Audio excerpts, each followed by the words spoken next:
रमदीप जी की भाई पहले हम जाकर माहौल देखेंगे, हवा का बड़ी खबर बीएसएफ हेडक्वार्टर के ऊपर ड्रोन नजर आए। जम्मू के आरएसपुरा में गोलीबारी हुई है। करतारपुर कॉरिडोर के पास और उसके बाद साफ संदेश दिया था कि भारत कटिबद्ध है कार्रवाई करने के लिए, क्योंकि आतंकवाद के खिलाफ कोई भी कार्रवाई भारत करेगा अगर उस पर हमला किया जाता है। तो जिस तरह से पहलगाम हमला किया था तो प्रधानमंत्री विदेश मंत्री का दुनिया को संदेश साफ था।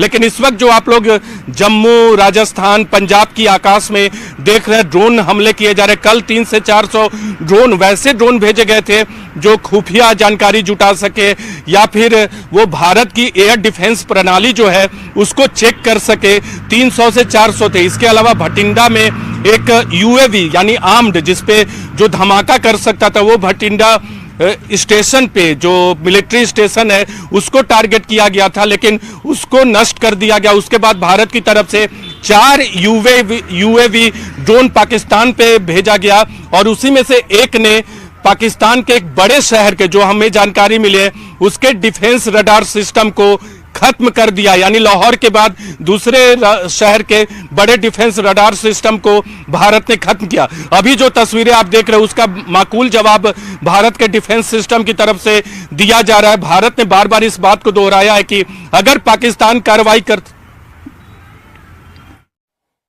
जम्मू कश्मीर पर लगातार जम्मू कश्मीर पर सेलिंग कर रहा पाकिस्तान, कई ड्रोन के जरिए या कहीं ड्रोन भेजे गए। हालांकि उन ड्रोन्स को मार गिराया गया है, लेकिन कहा यह जा रहा था कि इनमें एम्युनिशंस नहीं, इनमें गोला बारूद नहीं है, लेकिन ये एक ट्रैप के तौर पर हो सकते हैं। ब्रह्मदीप जी कह भी रहे थे, इस बात को दोहरा भी रहे थे कि ये एक ट्रैप के तौर पर हो सकते हैं, पहले माहौल लेने के लिए भेजा जा सकता है। ब्रह्मदीप जी एक बात और भी आई थी कि भाई S-400 सिस्टम का जिक्र हुआ था और इससे पहले हमारे साथ एक और मेहमान जुड़े थे, वो जिक्र कर रहे थे रशिया यूक्रेन युद्ध का कि रशिया के S-400 सिस्टम से यूक्रेन का एक पैसेंजर प्लेन टारगेट हो गया था और वो कई बार आपकी इमेज को बहुत ज्यादा डैमेज करता है। शायद इस बात का इंतजार हो रहा है क्या? जी बिल्कुल, देखिए बहुत महत्वपूर्ण सवाल किया है। जो पाकिस्तान है वो किसी कीमत पर भारत की वैश्विक छवि को खराब करना चाहता है। पाकिस्तान ये साबित करना चाहता है कि कैसे भारत ने उस पर हमला किया और यही कारण है कि पाकिस्तान ने अपने जो विमान है अपने देश में जो परिवहन करते हैं उन विमानों को उड़ने की अनुमति दे रखी है। इसका मतलब है कि आप देखिएगा कि कल सऊदी अरब का विमान भी था और यदि सऊदी अरब का विमान भारतीय ड्रोन से उड़ जाए तो आप समझ लीजिए कि इससे बड़ी बात क्या हो सकती है। दुनिया के तमाम इस्लामिक देश जो है वो भारत के खिलाफ हो सकते हैं। लेकिन यह बात और अच्छी है कि भारत की जो सैन्य तैयारियां बहुत प्रोफेशनल है। हमने अपने टारगेट को ठीक तरीके से अचीव किया, लेकिन उसके बावजूद पाकिस्तान के इरादों पर कभी भी जो है पाकिस्तान के इरादे जो होते हैं बहुत खतरनाक होते हैं और उन इरादों को समझने के लिए आज का दिन भर का जो घटनाक्रम है बहुत महत्वपूर्ण है, क्योंकि हमारे यहाँ पर सीआरपीएफ की बैठक हुई है, बीएसएफ की बैठक हुई है, प्रधानमंत्री जी से मिले हैं तीनों सेना अध्यक्ष जो है पुराने सेना अध्यक्ष मिले। इसका मतलब यह है कि भारत एक साझा रणनीति पर काम कर रहा है। 1971 में भारत ने जंग में को कैसे जीता था उन अनुभवों को भी लिया जा रहा है और इस सारी रणनीति की आवश्यकता इसलिए भी है क्योंकि हमारा दुश्मन जो है वो बहुत शातिर है और जो दूसरा दुश्मन चीन है वो बहुत खामोश है। तो क्या वो खामोशी से पाकिस्तान की मदद करना चाहता है? क्या खामोशी से वो हथियार पहुंचा रहा है? और अभी तक जो रूस है वो भी खामोश है।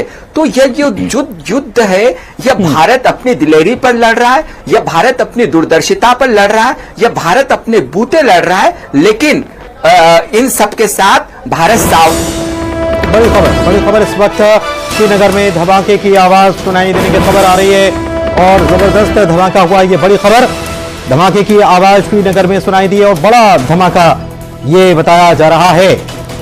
तो जम्मू कश्मीर पहले से पाकिस्तान के टारगेट पर है और जम्मू कश्मीर के कई शहर, पंजाब के कई शहरों पर ड्रोन अटैक लगातार हो रहे हैं। इसके अलावा राजस्थान, ये 3 जो बड़े बॉर्डर वाले स्टेट हैं, इनके जो नजदीकी बॉर्डर के जो शहर हैं वो दरअसल पाकिस्तान टारगेट कर रहा है। दूसरी बात ये भी है कि ये भी बात निकल कर आई कि जो पाकिस्तान के पास ड्रोन है उनकी जो कैपेसिटी है वो दरअसल बॉर्डर स्टेट में जो शहर हैं उन तक है, बहुत आगे तक वो मार कर नहीं पा रहे, तक मार नहीं कर पाते हैं। उनकी जो दूरी है नापने की या उड़ने का जो टाइमिंग है वो बताया जाता है। जो तुर्की के विमान है उसके बारे में मैं पढ़ रहा था, 25 मिनट ज्यादा से ज्यादा फ्लाइंग कैपेसिटी उनकी है।